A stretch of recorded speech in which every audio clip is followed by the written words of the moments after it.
শ্যামলাল বাবুর পরিচয়টা একটু দেওয়া দরকার। ইনি আমাদের সরকারি ঠাকুরদা। পাকালো দাড়ি, জাঁকালো গোঁফ আর টাকালো মাথা। বয়সটা তার কত সে হিসেব করিনি, তবে আন্দাজে মনে হয় 70-এর নিচে নয় নিশ্চয়।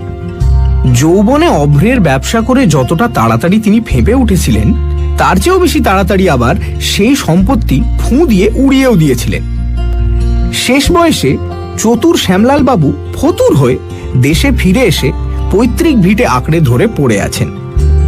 এই শ্যামলাল বাবু অর্থাৎ আমাদের সরকারি ঠাকুরদা বেশ গোপপুরে লোক, গল্প বলতে তিনি ওস্তাদ। একদিন আমরা নদীর ধারে বসে জটলা করছিলাম, এমন সময় লাঠিতে ভর দিয়ে ঠুকঠুক করতে করতে ঠাকুরদা এসে হাজির। আমাদের পাড়ার গঙ্গারামের ছোট মামা রঙ্গলাল বাবু সুন্দরবনে শিকারে গিয়েছিলেন। বাঘের মুখ থেকে তিনি আশ্চর্য রকমের রক্ষা পেয়ে সম্প্রতি দেশে ফিরেছেন। সেই সম্বন্ধে আমরা আলোচনা করছিলাম। আমাদের মুখে এই কথা শুনে ঠাকুরদা গম্ভীর হয়ে বললেন, গঙ্গারামের মামা বাঘের মুখ থেকে রক্ষা পেয়েছে নাকি? আরে এক বাঘই তো একবার সদ্য মৃত্যুর হাত থেকে আমাকে রক্ষা করেছিল। সে আবার কি? আমরা ঠাকুরদাকে ধরে বসালাম, গল্পটা তাকে এক্ষুনি বলতে হবে। আমাদের আর যেন তর সই ছিল না। আমাদের পাশে ঘাসের উপর বসে বার কয়েক কেশে গলাটা সাফ করে নিয়ে ঠাকুরদা বলতে আরম্ভ করলেন।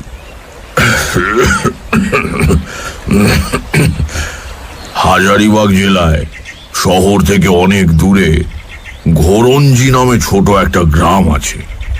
সেই গ্রামের ধারে একটা পাহাড়ের নিচে আছে একটা ছোট অভ্রের খনি। তো এক সময় সেই খনিটার মালিক ছিলাম আমি। বরাবরই শহরেই থাকতাম। তা কয়েকজন বিশ্বস্ত কর্মচারী ঘোরঞ্জিতে থেকে ওই খনির কাজ চালাতেন। তাদের খরচের জন্য আমি প্রতি সপ্তাহে টাকা পাঠাতাম। আমার নিজের আর সেখানে যাবার বিশেষ কোনো প্রয়োজন ছিল না। এই খনির একটা ইতিহাস আছে। প্রথমে এক মারোয়াড়ি ভদ্রলোক ছিলেন এই খনির মালিক। কিছুদিন কাজ চালাবার পর খনির অবস্থা হয়ে পড়ল অতি শোচনীয়। একবার বর্ষাকালে উপর থেকে মাটি ধসে পড়ে খনির মুখ বন্ধ হয়ে যাওয়ায় কাজকর্ম সব অচল হয়ে গেল। ভদ্রলোক খনির মায়া ছেড়ে চাটিপাটি গুটিয়ে কলকাতায় চলে গেলেন।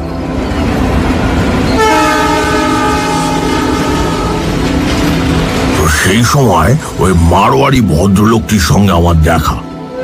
আবার তখন প্রথম যৌবন, বুক ভরা আশা, প্রাণ ভরা সাহস আর মন ভরা উৎসাহ।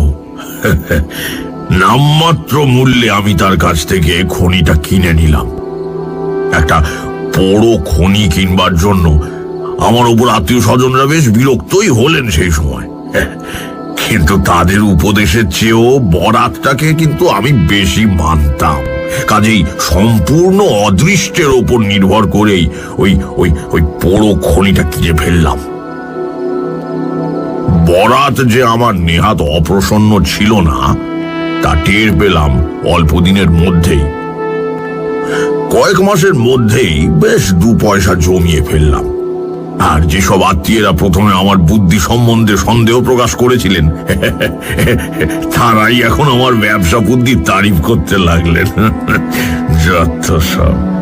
যাই হোক, এখন আসল গল্পটা বলি। একবার পুজোর আগে ঠিক করলাম নিজেই খনির অবস্থাটা দেখতে যাব। যাওয়ার আর একটা উদ্দেশ্যও ছিল। যেসব কুলি মজুর খনিতে কাজ করে তাদের কিছু বকশিশ এবার পুজোর সময় দেবার মতলব করলাম। বেচারারা অত্যন্ত গরিব।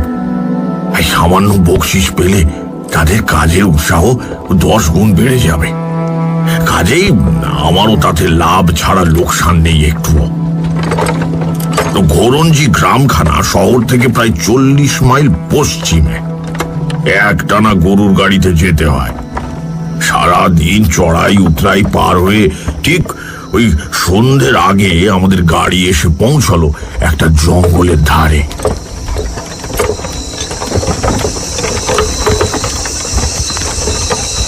আমার সঙ্গে ছিল ছোটু লাল। বললাম, ছোটু, যেরকম অবস্থা দেখছি তাতে আজ আর ঘোরঞ্জি পৌঁছবার কোনো আশা ভরসা নেই রে। অন্ধকার রাত ঘনিয়ে আসছে, আর আশেপাশে যেরকম বিশ্রী জঙ্গল, আর এগিয়ে কাজ নেই। কোনো গাছতলাতেই আজকের মতো আশ্রয় নেওয়া যাক।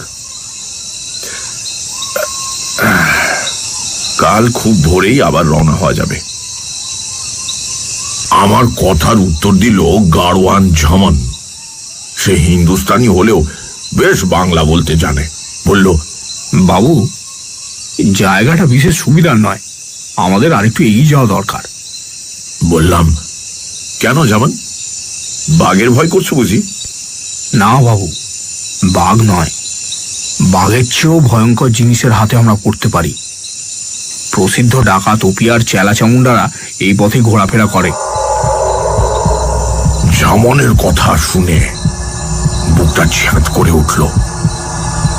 ওপিয়ার নাম আমিও শুনেছি। তাকে ধরার জন্য গভর্নমেন্ট থেকে অনেক টাকা পুরস্কার ঘোষণা করা হয়েছে। আমার সঙ্গে অনেক টাকা পয়সা, কাজী ভয় পাওয়ারই কথা। বললাম, তবে তো মুশকিলের কথা দেখছি। আর খানিকটা পথ এগিয়ে গেলেও যে বিপদ কাটবে তা তো মনে হচ্ছে না। বরং আরো বেশি জঙ্গলের মধ্যে ঢুকে পড়লে আরো ভয়ের কথা হয়ে পড়বে। কি মুশকিল! কাছে যে কোনো গ্রাম আছে তাও তো মনে হয় না। জামান বলল, আর আধক্রোশ পথ যেতে পারলেই আমরা শের মহারাজের রাস্তায় এসে পড়বো বাবু, তখন আর ভয় থাকবে না। শের মহারাজ আবার কে? ও, শের মহারাজ নামে কোনো জমিদার বুঝি সেখানে বাস করেন? জমিদার নয়, শের মহারাজ এক বাঘের নাম। আরে বলে কি, কি সর্বনাশের কথা! জামান কি তবে আমার সঙ্গে রসিকতা জুড়ে দিয়েছে নাকি? হ্যাঁ, বুড়ো কুচকে বললাম, তার মানে ডাকাতের চেয়ে বাঘকে বেশি নিরাপদ মনে করছো নাকি তুমি? জামান বলল, বাবু, শের মহারাজ যে সে বাঘ নয়, এক সাধু বাঘের বেশ ধরে ওই জায়গায় বাস করে। বড় জবরদস্ত বাঘ। জায়গাটার নাম হচ্ছে শের মহারাজের আস্তানা। ওখানে গিয়ে তার শরণ নিলে কেউ কোনো বিপদে পড়ে না। সর্দার ছোটু লাল এইবার কথা বলল। হ্যাঁ হ্যাঁ, জামনের কথা একদম ঠিক। শের মহারাজের আস্তানার কথা আমি অনেক আগেই শুনেছি, তবে জায়গাটা যে এইখানেই তা আমার জানা ছিল না। ওখানে গিয়ে শুধু একবার বলতে হয়, জয় জয় শের মহারাজের জয়, তাহলেই আর কোনো বিপদের ভয় থাকে না। এদের কথা শুনে আমি হো হো করে হেসে উঠলাম, বুঝলে? এসব আজগুবি গল্পে বিশ্বাস করবার মতো বয়স তখন আমার নয়। আরে কোনো অলৌকিক অসম্ভব কিছুতে আস্থা স্থাপন করাটাকে একটা মানসিক দুর্বলতা বলেই আমি তখন মনে করতাম। বললাম, জামান, সঙ্গে যদি বন্দুক থাকতো তবে একবার তোমার শের মহারাজকে ঘায়েল করবার চেষ্টা করতাম। এত কাছাকাছি যে একটা বড় শিকার আছে সে খবর তো আগে জানা ছিল না। এখানে বড় বাঘ আছে জানলে আমার বন্ধু, আরে বিখ্যাত শিকারী শচীন মুখুজ্জিকে নিয়ে আসতাম নিশ্চয়ই। আমার কথা শুনে জামান জিভ কেটে কানে আঙুল দিয়ে বলল, আরে রাম রাম রাম, শের মহারাজ কি আর সত্যি বাঘ? তিনি তো সাক্ষাৎ দেবতা। আজ পর্যন্ত কত শিকারী ও বাঘের তল্লা সেখানে এসছে, কিন্তু কেউ তার পাত্তা পায়নি। মধ্যে মধ্যে শুধু গর্জন শোনা যায়, কিন্তু দর্শন পাওয়া যার তার ভাগ্যে ঘটে না। গভীর জঙ্গল, চারিধারে নিবিড় অন্ধকার। মাঝে মাঝে দুই একটি পাখির ডানা ঝটপটানির আওয়াজ ছাড়া আর কোনো শব্দই নেই। একটা ঝাঁকড়া বট গাছের নিচে গাড়ি থামিয়ে জামান আর ছোটুলাল গদগদ স্বরে 3 বার চেঁচিয়ে উঠল, জয় শের মহারাজের জয়, জয় শের মহারাজের জয়, জয় শের মহারাজের জয়। সঙ্গে সঙ্গে মনে হলো যেন দূরে, অতি দূরে সেই ঘন অন্ধকার বনের মধ্যে থেকে কে যেন গম্ভীর গলায় গর্জন করে উঠল। প্রাণটা কেঁপে উঠল, বুকটা ছ্যাঁত করে উঠল। শেষকালে কি শের মহারাজের পেটে যেতে হবে নাকি? বললাম, জামান, শের মহারাজ তোমাদের সাধু হোক আর দেবতা হোক, আমার এখন আত্মরক্ষার উপায় করা দরকার। এখানে রাত কাটাতে হলে আগুনের ব্যবস্থা করো। আরে তাড়াতাড়ি তাড়াতাড়ি শুকনো গাছপালা এনে আগুনের কুণ্ড তৈরি করে রাখো। আরে একমাত্র আগুনকেই বাঘ ভয় করে, দাঁড়িয়ে দেখছো কি চাও না? সঙ্গে লণ্ঠন ছিল, সেটাকে জ্বালিয়ে হাতের কাছে রাখলাম। একটা টর্চ এনেছিলাম, সেটাও সাবধানে রেখে দিলাম বালিশের তলায়। আমার মন রাখবার জন্য সর্দার ছোটুলাল কিছু দূরে একটা অগ্নিকুণ্ডও তৈরি করলো। জামান কিন্তু বলল, এসবের কোনো দরকার নেই। শের মহারাজের শরণ নিলে আর ভয়ের কোনো কারণ থাকতে পারে না। ছোটু আমায় অভয় দিয়ে বলল, আপনি নিশ্চিন্তে ঘুমন বাবু, আমি আর ঝামন রাত জেগে পাহারা দেব, কোনো ভয় নেই।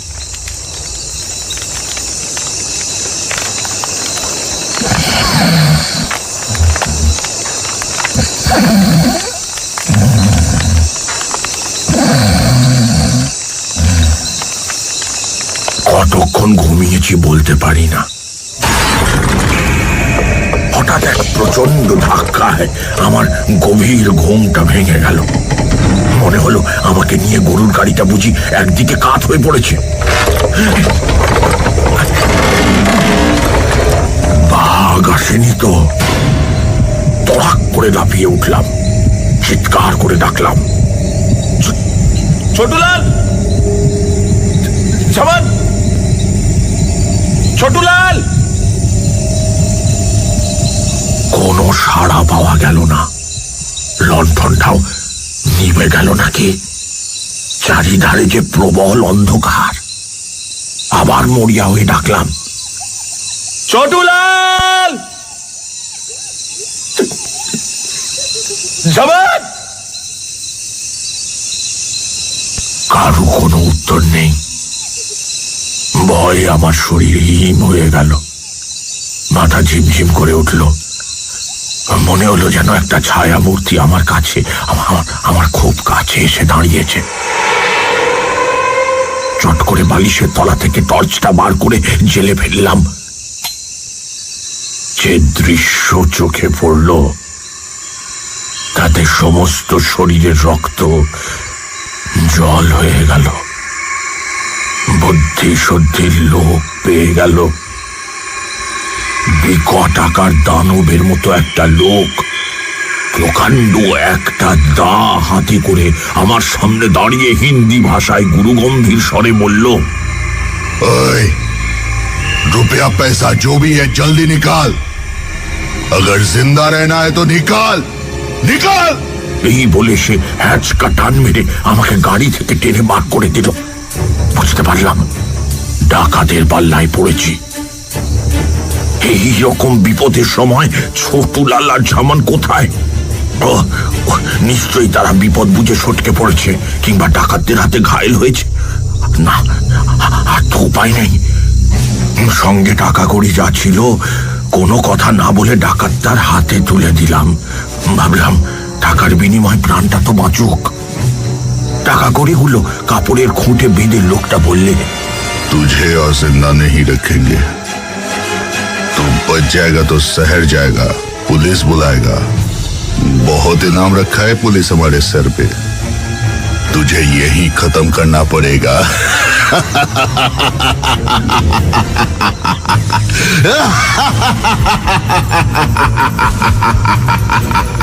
বলতে বলতে সেই দুর্দান্ত ডাকাতটা দু হাতে করে সেই প্রকাণ্ড দাখানা আমার গলায় কোপ বসাবার উদ্দেশ্যে সবেগে উপরে তুলল। চক্কের নিমেষে কোথা থেকে এক অতিকায় বাঘ বিদ্যুৎ বেগে ছুটে এসে ডাকাতটার ঘাড়ের ওপর ঝাঁপিয়ে পড়ল। তারপর তার টুটি কামড়ে ধরে আবার সেই অন্ধকার বনের মধ্যে অদৃশ্য হয়ে গেল।